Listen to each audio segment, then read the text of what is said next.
Hi Keith, hi Priscilla, hope you're having a good time back home. So I've done as you asked to look after the cat. I think he's taken a little bit of his food. However, I thought I'd take the opportunity to check out your house because, you know, you guys have just really spent one night here and you don't really know necessarily what kind of quality your sort of house is. You don't know what problems you might encounter living here. So what I've done is I've gone around the house looking for sort of any problems that you might encounter. The first main thing that I found was upstairs. I sort of found a bit of a cold spot, I guess you'd call it. I'm not really sure quite what that's about, but because of that I thought the best thing to do would be to just open all the doors and windows, air out the house, just in case there are any ghosts that have blown in. Maybe they can just blow out again. The next thing I did was, I was a bit hungry, so I went down to the local Asda wanting to get some sort of jam for like a sandwich or something. Now, I did drop some of the jam down the sink, and now there's some sort of weird sound coming from it now.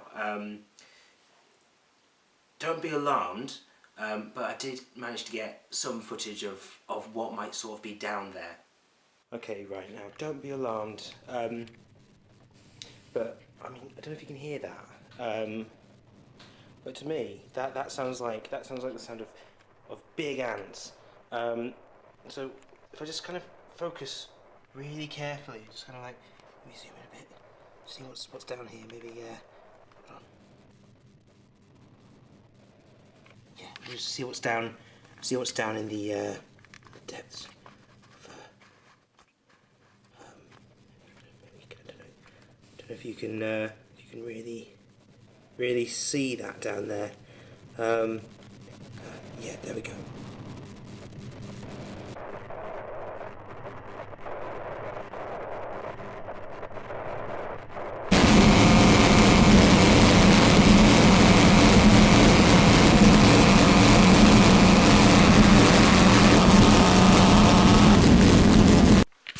Whoa, that's a lot of ants.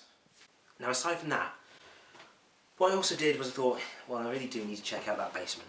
It's a little bit spooky, it's a little bit weird, and I may have sort of fumbled around in the dark looking for the lights, maybe sort of disturbed sort of dimensional vortex that might have been closed when I entered, and it might now be a lot larger and wide open. Now, I did explore the other dimension to see if there's any way I could shut that.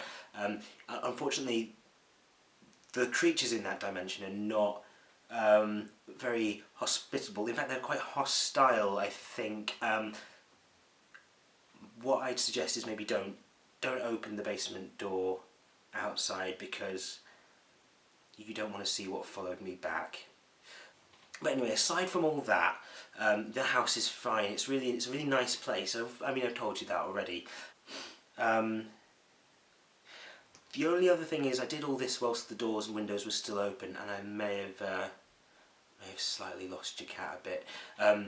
What I will do is I'll go around Wontley a little bit and see if I can find it. Now, a big problem I had was I didn't learn the cat's name. That might be a problem. I don't know if it responds to calls, but I'll see what I can do there. I will get that cat back for you. If not, I might replace him with a better cat. Anyway, I hope you're having a nice time back home, and I hope you're enjoying yourself. By the time I'm going to obviously come back tomorrow. By the time I do, I think everything should be all right with the cat. So thank you for trusting me to look after your home. Take care. See you soon.